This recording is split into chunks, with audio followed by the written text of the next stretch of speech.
যাদের দুনিয়াও সুখী দেখতে চান, পরকালও সুখী দেখতে চান আপনারা, আমি আপনাদের মনোযোগ আকর্ষণ করছি। যতই কোটি টাকা থাকুক, এখানে শান্তি না থাকলে কিচ্ছু হবে না। সব সময় বলবা আমি কিচ্ছু জানি না, মূর্খ মানুষ, আমি কিচ্ছু জানি না, মূর্খ মানুষ। তুমি শুধু নিজেকে ছোট বানাতে থাকবা, তোমার রব যে তোমাকে কি পরিমাণ বড় করবে তুমি কল্পনাও করতে পারবে না।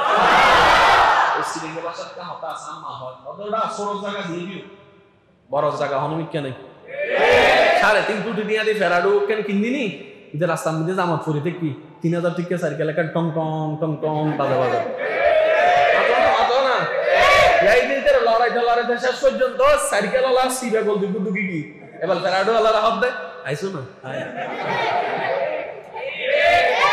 মাতো না রাস্তা গম্মি দিকে শুধু জেদ্দুর সাক্কা একদুর রাস্তা ব্যাগ দিবার সুযোগ নাই, ঘুরে বেরো জায়গা নাই, রিক্সা হইতে সাইকেল ওলা সুন্দর করে বিল হাতে গিয়ে গই ইয়াইদের হাতে 3 কোটি টিয়া দিয়ে অহংকার করতেছে জ্ঞানলা এসব মাতো না বাজে আল্লাহ ছোট বানারাই ব্যবস্থা নিজুরে তোমার তুই বড় না করছো, তোমার রবে সময় হইলে তোমার বড় এনে বানাই দিব। সুবহানাল্লাহ, আরেকটু জোরে বলেন সুবহানাল্লাহ।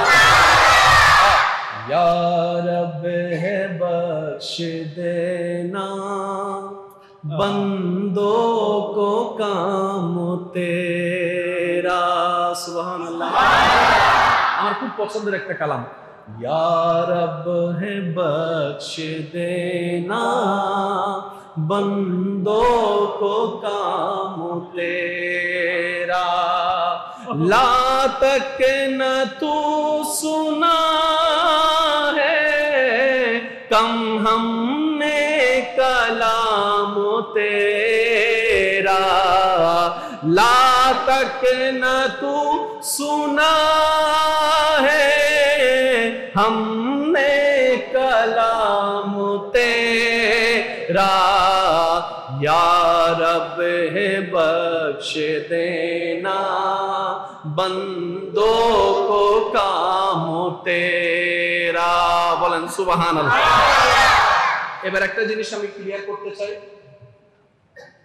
যারা ডাক্তাররা আছেন আমার আওয়াজ শুনতেছেন, আপনারা একটু মনোযোগ দিয়ে শুনেন, কারণ আমরা হুজুর মানুষ তো আর ডাক্তারি পড়তে পারিনি, কিন্তু কোরআন পড়েছি। আমার মনে হয় আওয়াজটা একটু বড় হবে। আমরা ইঞ্জিনিয়ারিং পড়তে পারি না, কিন্তু কোরআন পড়েছি। আমরা বায়োলজি পড়তে পারি না, কিন্তু কোরআন পড়েছি। আমরা ফিজিক্স কেমিস্ট্রি পড়তে পারি না, কিন্তু কোরআন পড়েছি। আমরা ম্যাথমেটিক্স পড়তে পারি না, কিন্তু কোরআন পড়েছি। আর কোরআন হচ্ছে এমন একটা কিতাব যে কিতাবের মধ্যে নাই বলতে কিছু নাই, সমস্ত প্রকার জ্ঞান হয়তো প্রকাশ্যে না হয় অপ্রকাশ্যে না হয় ইঙ্গিতে আল্লাহ তাআলা কোরআনের মধ্যে দান করেছেন। গবেষণা করতে জানি নাই, ভুল আমাদের। নিতে জানি নাই খনিজ সম্পদ, রাখতে জানি না, দোষ আমাদের। আল্লাহ যা দরকার, যতটুকু দরকার সব কোরআনে দান করে দিয়েছেন। এবার আসেন, আমাদের সবাই এখন আছে দুনিয়ায়, যাব কবরে, কবর থেকে হাসরে, হাসর থেকে যাব আল্লাহ যদি চায় জান্নাতে। এই করুক না কেন, সবাই কিন্তু জান্নাতটাই চায়। যে যে মতেই করুক, যে যে মার্কাই করুক, যে যে দলেই করুক, আল্লাহ জান্নাতি দাও না। দুনিয়াতে কেউ কারোর সাথে দেখতেও পারে না, মিল নাই, কিন্তু জান্নাত সবাই চায়। এবার আওয়াজ দিয়ে বলুন তো, জান্নাত দিবেন কে? আল্লাহ যেহেতু জান্নাত দিবেন, নিশ্চয়ই এখানে তো এমনি দিবে না, কিছু শর্ত তো। প্রথম শর্ত 2টা। আল্লাহ পাক বলে আমি তোমাকে জান্নাত দিতে রাজি এবং জান্নাতটা বানিয়েছি তোমাদের জন্য, কিন্তু 2টা ফরম আমাকে পূরণ করে এনে দাও। আল্লাহ কিসের ফরম? রব্বে করিম বলে একটা হচ্ছে ঈমানের ফরম, আর একটা হচ্ছে আমলের ফরম। জোরে বলেন, জোরে বলেন। আমি যতটুকু সহজ করে বলা যায় আমি চেষ্টা করছি, বাকিটুকু ওয়া মা তৌফিক ইল্লা বিল্লাহ। আল্লাহ তাআলা প্রত্যেকটা বান্দাকে বলছেন 2টা ফরম পূরণ করে এনে দাও। একটা ফরমের নাম ঈমান, আর একটা ফরমের নাম আমল। এই 2টা ফরম যদি মোকাম্মেল ভাবে পূরণ করে এনে দাও, তারপরে আমি বিবেচনা করব দেওয়া যাবে নাকি যাবে না। এটা হচ্ছে নরমাল আইন। এবার ঈমানের ফরমের মধ্যে আমানতু বিল্লাহি ওয়া মালাইকাতিহি ওয়া কুতুবিহি ওয়া রাসূলিহি ওয়াল ইয়াউমিল আখির, সমস্ত ক্যাটাগরি ঈমানের প্রকাশ্য অপ্রকাশ্য সাইডে অংশবিশেষ সমস্ত কিছু চোখ বন্ধ করে কোন প্রকার দাড়ি কমা প্রশ্ন ছাড়া মানি বাস মানি, এটার নাম ঈমান। আবার বলছি কথাটা, কোন প্রকার দাড়ি কমা হ্যাঁ হু কেনে মেনে কিচ্ছু নাই, মানি বাস মানি, এটার নাম কি? বলেন এটার নাম কি? এটার নাম কি? আল্লাহ আছে, মানি বাস মানি, কেন জানি না, জানি না, মানি বাস মানি। আল্লাহ দেখে, কেমনে দেখে? আল্লাহর মতো করে দেখে। কিভাবে দেখে? জানি না, বিশ্বাস করি বাস করি, ঈমান। আর একটু জোরে বলেন না। আদমকে দেখি নাই, নাম শুনেছি, নুনি নবী, মানি বাস মানি, ঈমান। ফেরেশতা দেখি নাই, মানি বাস মানি, ঈমান। অর্থাৎ কোন প্রকার দাড়ি কমা হ্যাঁ হু কিচ্ছু নাই, তসলিম তসলিম তসলিম, মানি মানি মানি, ঈমান। একদম সময় সংক্ষিপ্ততার কারণে আমি এভাবে বলছি, আল্লাহ আমাদেরকে একটু বুঝার তৌফিক দান করুন। এবার ঈমানের ফরমের পরে যে ফরমটা দেখা হবে এটার নাম হচ্ছে আমলের ফরম। কিসের ফরম? এই আমলের ফরম দুই ভাগে ভাগ করা হয়েছে। আমলের ফরমকে আল্লাহ তাআলা আবার দুই ভাগে ভাগ করেছেন। একটা ফরমের দুই ভাগ। প্রথম ভাগের হচ্ছে হকুল্লাহ, দ্বিতীয় ভাগ হচ্ছে হকুল ইবাদ। বাংলা কথায় এতটুকু বুঝেন, আমলের ফরমকে আল্লাহ দুই ভাগে ভাগ করেছেন। এক ভাগের মধ্যে আল্লাহর হক, আরেক ভাগের মধ্যে বান্দার হক। আল্লাহ বলেছেন কয়টা ফরম পূরণ করতে?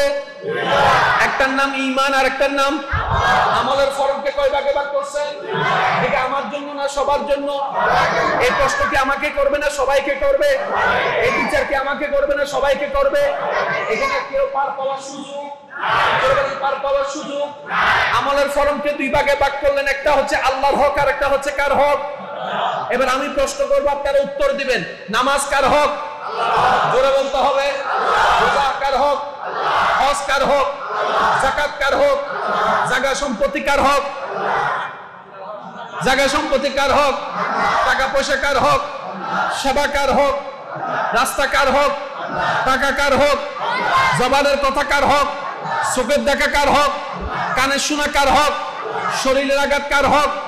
1 ইঞ্চি জায়গা কার হক? শুনি নাই, আরো জোরে, আরো জোরে, আরো জোরে। এবার আল্লাহ পাক বলছেন, বান্দারে তুই জান্নাত চাস, আমি জান্নাত দিতে রাজি আছি, ফরম দুইটা পূরণ কর।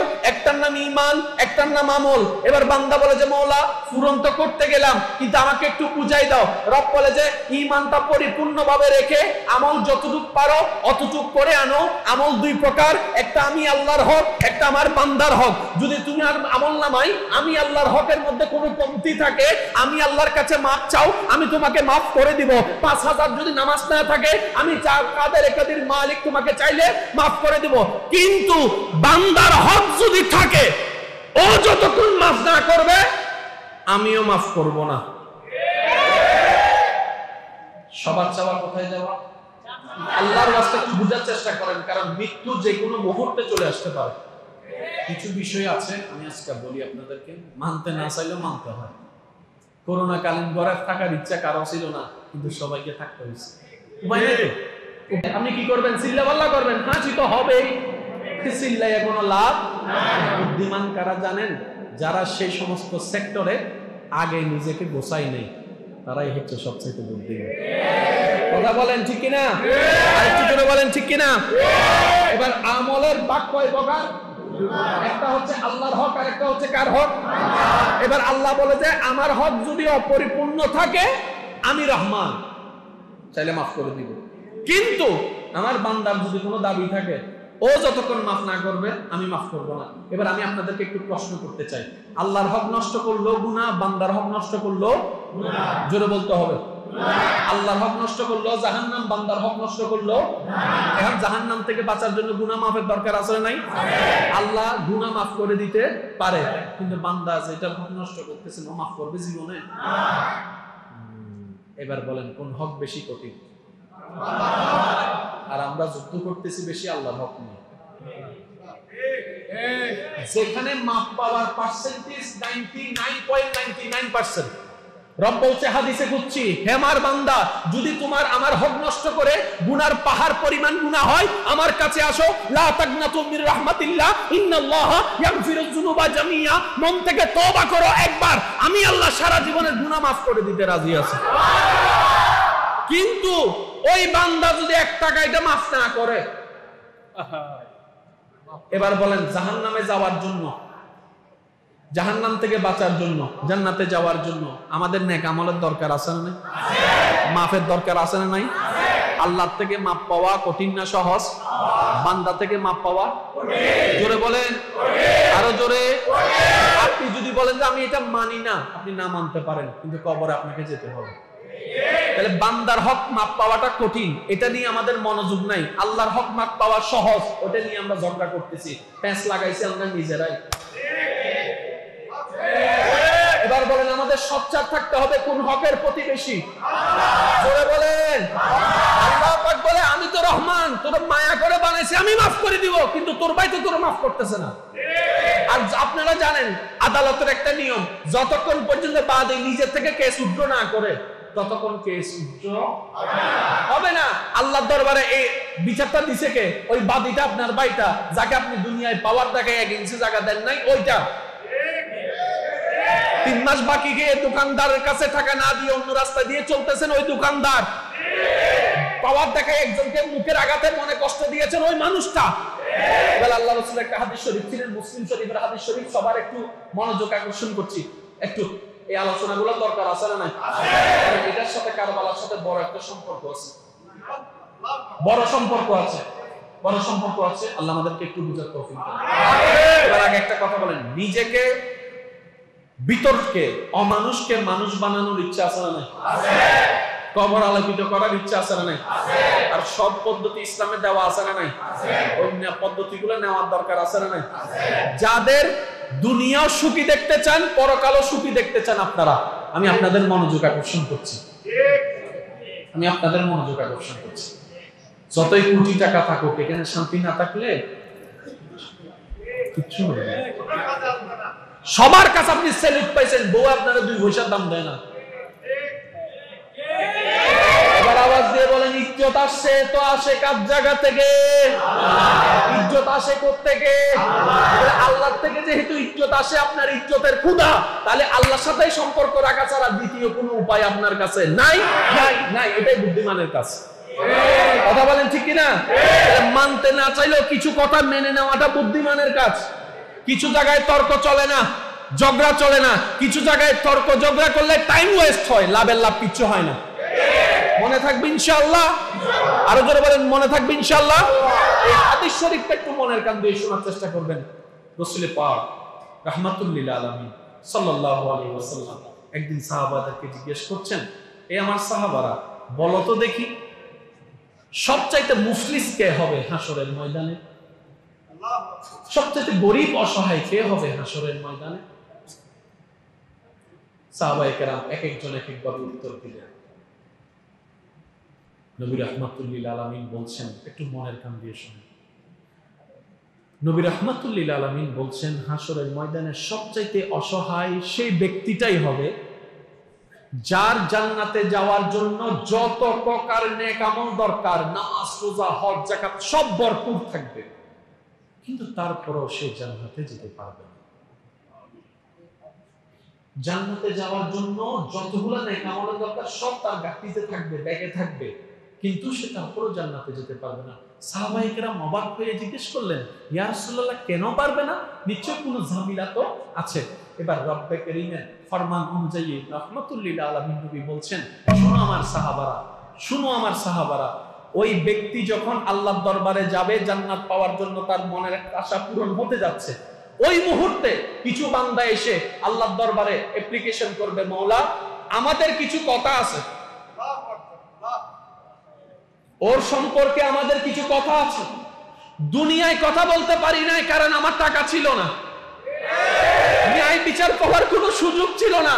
কিন্তু তুমি তো আহকামুল হাকিমিন, তুমি তো মাওলা ন্যায় বিচারক, তুমি তো আহকামুল হাকিমিন। তোমার কাছে বলবো না তো কার কাছে বলবো? বিচার তো দুনিয়া ওয়ালা করে নাই, কিন্তু তুমি তো করবা, এই বিশ্বাস আমাদের আছে। এবার আল্লাহ পাক তাকে কথা বলার সুযোগ দিলে, বলো কি বলতে চাও? ইয়া রব, এই সেই ব্যক্তি যে আমার থেকে জায়গা টাকা দিয়ে কিনে আমার জায়গার টাকাটা পরিপূর্ণ দেয় নাই, ক্ষমতা দেখাই আমার দলিলটা সে ভোগ করেছে, জায়গাটা দখল করেছে। দুনিয়ায় হাজার নেতার কাছে গেছি, কেউ আমার পক্ষে নেয় নাই, আজকে আমি এই বিচারটা তোমাকে দিলাম। এবার আল্লাহ তাকে জিজ্ঞেস করবে, সে যে কথা বলছে এটা কি সত্য?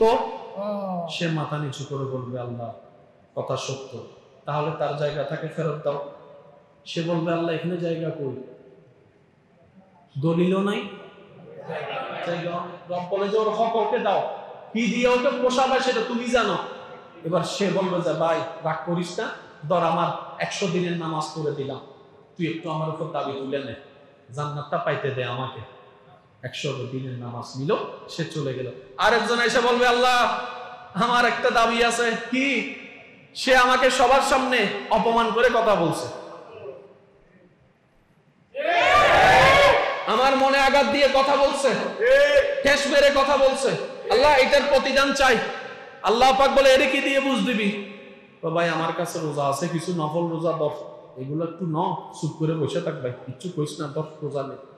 আরেকজন আসবে, মাওলা সে আমার বড় ভাই, বাপ মারা যাওয়ার পর আমি বোনের জায়গা দেয় নাই। আরেকজন এসে বলবে বাকি খাইয়া টাকা দেয় নাই। আরেকজন এসে বলবে ছোট হয়ে বড়র সাথে বেয়াদবি করেছে। মানব কেন্দ্রিক যত বিষয় আছে সবগুলো একজন একজন আসবে, সে সবাইকে নিজের নেক আমল যেগুলো জান্নাতে যাবে ওই নেক আমল দিয়ে বুঝ দিতে দিতে দিতে দিতে দিতে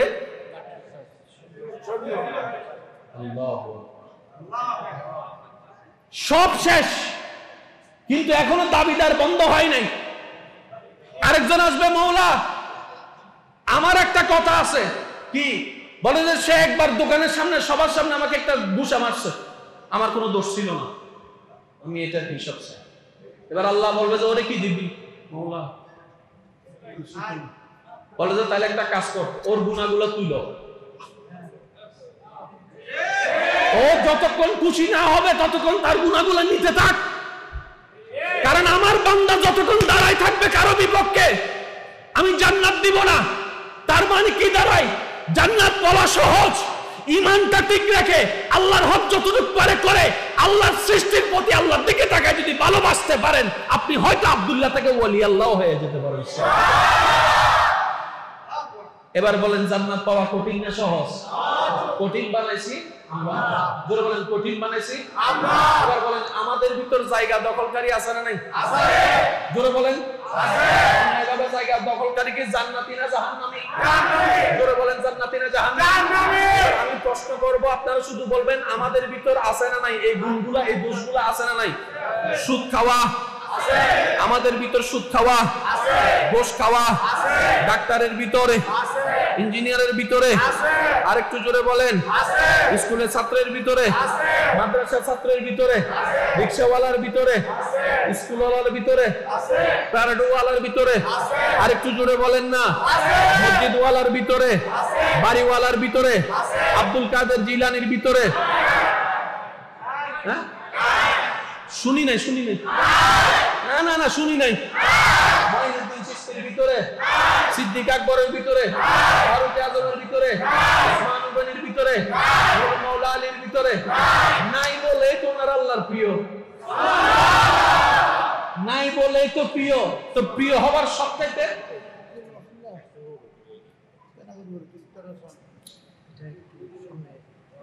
আর হতা আওয়াজ হইতো খানবাড়ি যার ভিতরে তোমারা ফিসুরি বসুদে না লাগাতে পারে। হ্যাঁ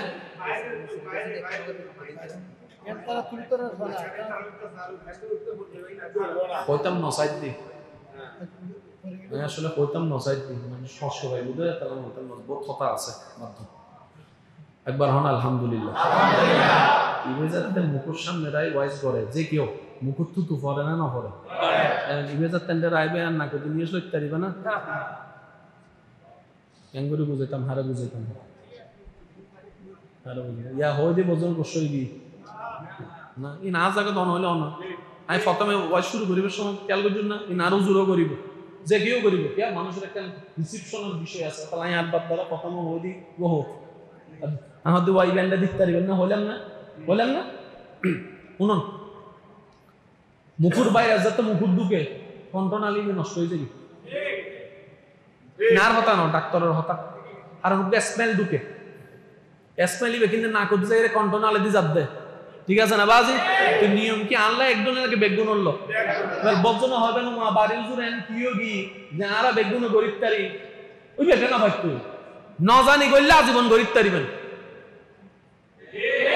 বেগুনের শরীরে রোগ আছে না নাই যতক্ষণ ডাক্তার আছে সেকাম নগরীতে সুস্থ ইতের যাতে ডাক্তার একবার কুত্ত ফেসার আছে ইতে ইয়ার বর্ত না উঠতে গেলে চক্কর মারে বসতে গেলে চক্কর মারে তো এইটা মনে মনে হবে মানলে ফিরে ডাক্তার নটা হাইতে ভালো আছিল রোগ তো বেগুনের ভিতর আছে কিন্তু জানি গেলে এইটা টেনশন হাস করে মাতো না কোলেস্ট্রল রোগী কলার ডাক্তার হইব চাইও হানা বাসে স্ট্রোক করিবে যতক্ষণ কোলেস্ট্রল আছে না জানি ইচ্ছা মতো হাই খবর নাই যাতে ডাক্তার হানা বাসা দিবি যে জিয়ান হাইতু জানি ডর লাগে বুঝতে পারছি না বাজি ইবে সাইকোলজি লিবু সাবজেক্ট আল্লাহ আনারা কেন বুঝিবে তৌফিক দান করে শেষ 8-10 মিনিট করে আমি বিদায় লইল ওনারা স্যার হস্টেল যাই করতে ওনারা বিরক্ত হতে রাখবেন না জি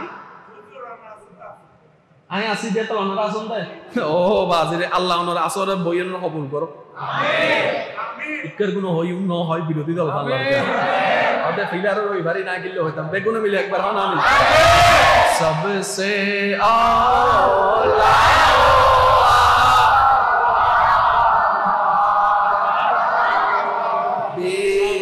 सबसे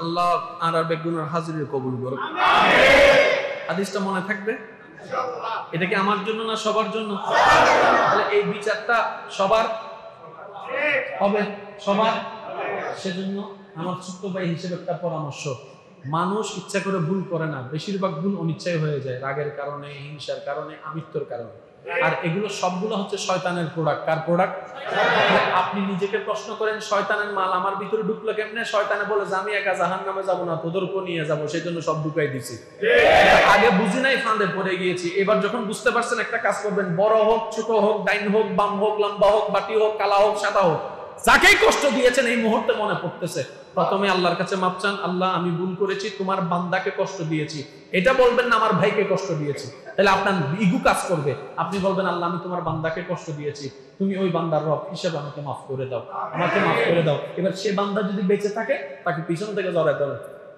ভাই মাফ করে দাও কারণ এখানে মাপ পাওয়া যত সহজ ওইখানে মাপ পাওয়া তার চেয়ে বড় কঠিন হয়ে যায় ছোট ভাইয়ের সাথে বড় ভাইয়ের একটা দ্বন্দ্ব ছোট ভাই গিয়ে বড় ভাইকে পিছন থেকে জড়াই ধরেন তো কয়বার কুতা মারবে স্যার কয়বার বলবে ছোট ভাই যদি একবার বলে ভাই লাঠি দাও আর গুতা দাও আমি আমার জন্য ধরি নাই নবীর হাদিস পালন করার জন্য ধরছি জুতা দিয়ে বাড়ি দেওয়ার যা দাও আগে আমারে মাফ করো ভাই বলে ডাকো একবার ভাই বলে ডাকো দেখি কতক্ষণ ডাক করে থাকতে পারে আমি একটু দেখি 5 মিনিট পর হলে তো বলবে তোর সাথ চাই স্যার পাগলা এদিকে বড় ভাইয়ের মুখে হাসি ফুটবে এদিকে রব্বে কারীমের দরবার থেকে আপনার জন্য ক্ষমা চলে আসবে সুবহানাল্লাহ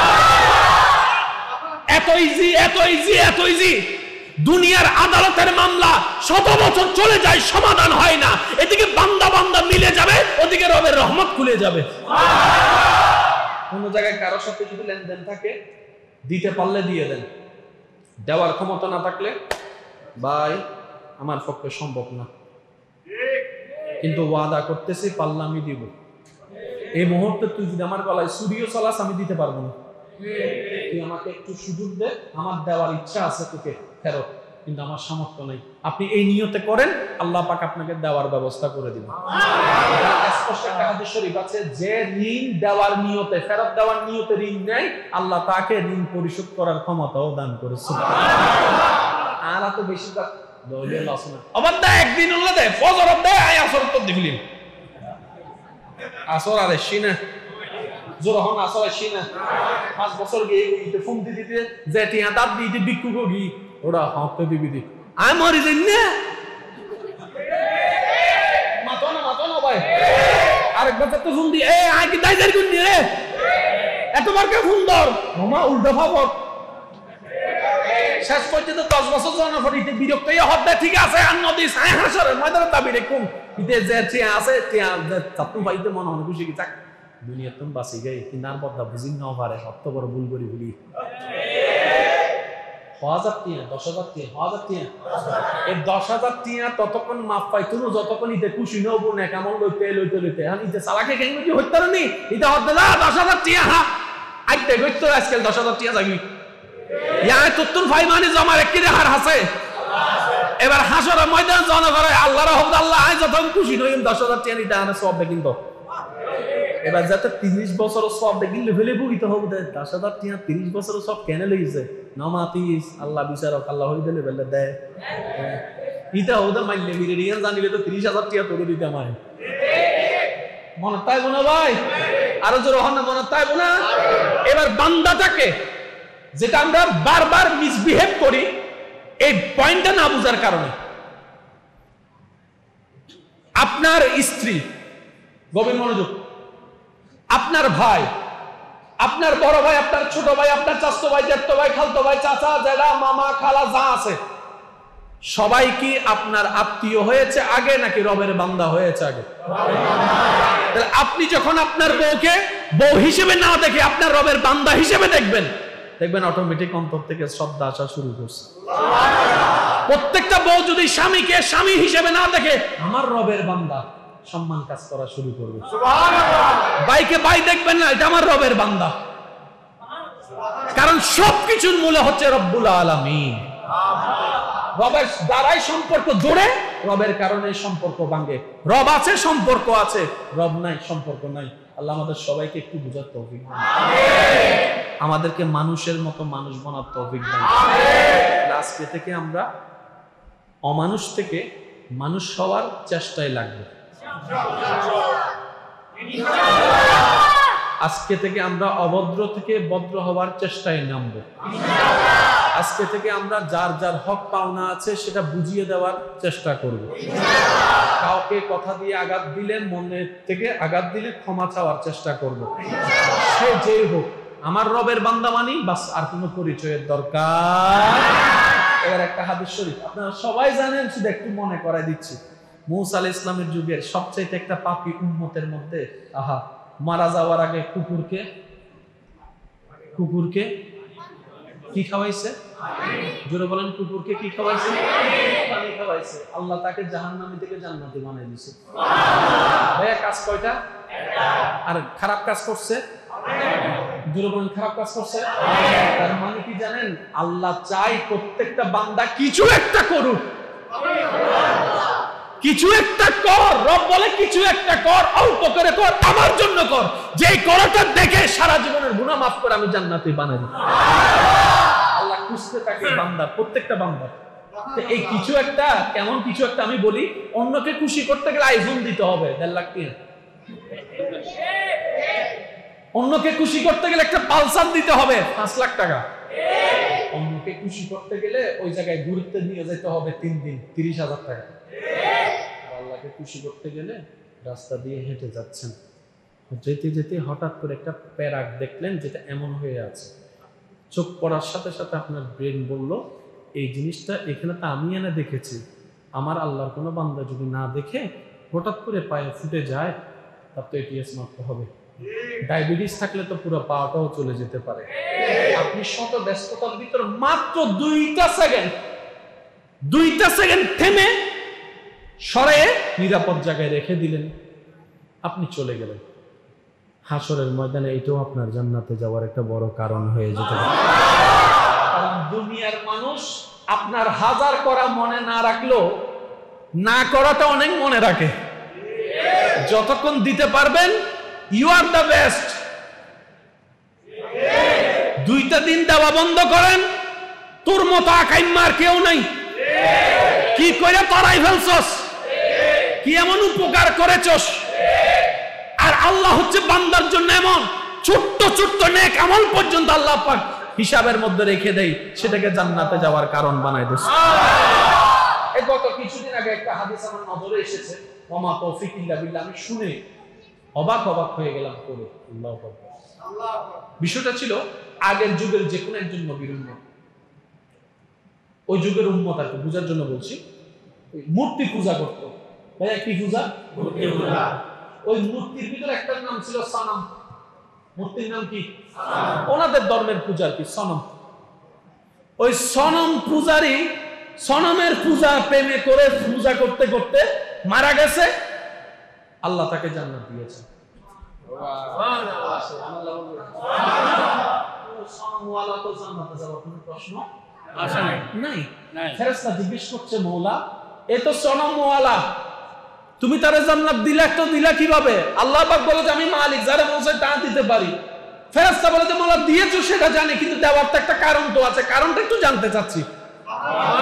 এবার রব্বে কারীম কি বলছেন শুনুন, বলে যে সে সারা জীবন সনম সনম সনম সনম বলে আমাকে ছাড়া অন্য কাউকে ডাকছে। একদিন সে সনম বলতে গিয়ে হঠাৎ করে সমদ বলে ফেলছে। হায় হায় হায় হায়, আর একটু জোরে বলেন না। সে সনম বলতে গিয়ে সমদ বলে ফেলছে। এবার ফেরেশতা বলে মওলা কথা ঠিক আছে, সে সনম বলতে যায় সমদ বলছে। সে তো ঘুমের মধ্যে না বলছে, ইচ্ছে করে তো বলে নাই, খুশি মনে তো বলে নাই, সে তো ঘুমের মধ্যে না বলছে। রব বলে যে ভুল করে ডাকলো, তো আমারে ডাকছে। সনম ডেকে ডেকে বছর পার করলো, কিচ্ছু পাই নাই, আজকে ভুল করে আমাকে ডাকে যদি আমার বান্দা নিরাশ হয়, এটা তো আমি আল্লাহর ইজ্জতের মধ্যে লাগে। আমি আল্লাহ কাদের কাদির, ইন্নাল্লাহ আলা কুল্লি শাইইন কাদির, তার সমদ নামটা কবুল করে সনমের সব গুনাহ মাফ করে দিয়েছে। অন্য নবীর উম্মতের প্রতি যদি আপনার আল্লাহ এত দয়াবান হন, আপনি তো ভাই রাহমাতুল লিল আলামিনের উম্মত। অন্যের জন্য যদি আল্লাহ দেয় 1 ভাগ, আমাদের জন্য আল্লাহ সেখানে দিয়েছেন 100 ভাগ। আর একটু জোরে বলবেন। আল্লাহ যেমন আমাদের নবীকে স্পেশাল বানিয়েছেন, নবীর উম্মত হওয়ার কারণে আমাদেরকেও স্পেশাল বানিয়েছেন। অন্য নবীর উম্মতকে আল্লাহ যত সুযোগ দিয়েছেন, আমাদেরকে তার চেয়ে 1000 গুণ বেশি সুযোগ দিয়েছেন, আপনাকে তার চেয়ে 1000 গুণ বেশি সুযোগ দিয়েছেন। 1000টা সুযোগের ভিতর একটা সুযোগ কি জানেন? আল্লাহ কোন নবীর উম্মতকে এটা দেয় নাই, ফাজকুরুনি আযকুরুকুম দেয় নাই, আমাদেরকে দিয়েছেন ফাজকুরুনি আযকুরুকুম। বান্দারে তুই আমার নবীর উম্মত, তুই আমাকে ডাকতে স্মরণ করতে তোর দেরি হবে, উত্তর দিতে আমি আল্লাহর দেরি হবে না। এই অতরতি অন্য কোন নবীর উম্মতকে দেয় নাই, আপনাকে দিয়েছেন আসলে আপনার নবীর উম্মত হওয়ার কারণে, রাহমাতুল লিল আলামিনের উম্মত হওয়ার কারণে। এবার বলেন এটার চাইতে বড় সৌভাগ্য আর কিছু হতে পারে? করে বলেন না এটার চাইতে বড় সৌভাগ্য আর কিছু হতে পারে? কারবালার 1000টা শিক্ষার প্রধান শিক্ষা হচ্ছে মানুষের হক মানুষকে দেওয়া, মানুষের হক নষ্ট না করা। হকের ভিতরে টাকা পয়সা ধন দৌলত, এক কথাই ওই মানুষটা অন্যায়ভাবে যেন কষ্ট না পায়। বুঝুন আমাদের তো অন্যায়ভাবে যেন কষ্ট না পায়। এই মানুষ যেই হোক সবাই রবের বান্দা। আপনি শুধু নিজের মাইন্ডটাকে এতটুকু বসান, সবাই আমার রবের বান্দা, সবাই আমার রবের বান্দা, সবাই আমার রবের বান্দা। এবার রব যখন দেখবে আপনার 1000 অহংকার থাকার পরও রবের দিকে তাকায় আপনি অহংকার না করে মাফ করে দিচ্ছেন, রব বলে যে তে যদি মাফ করতে পারে আমি রহমান কি মাফ করতে পারি না? যা আমি তারও মাফ করে দিয়েছি। এইভাবে রহমত নিতে হয়।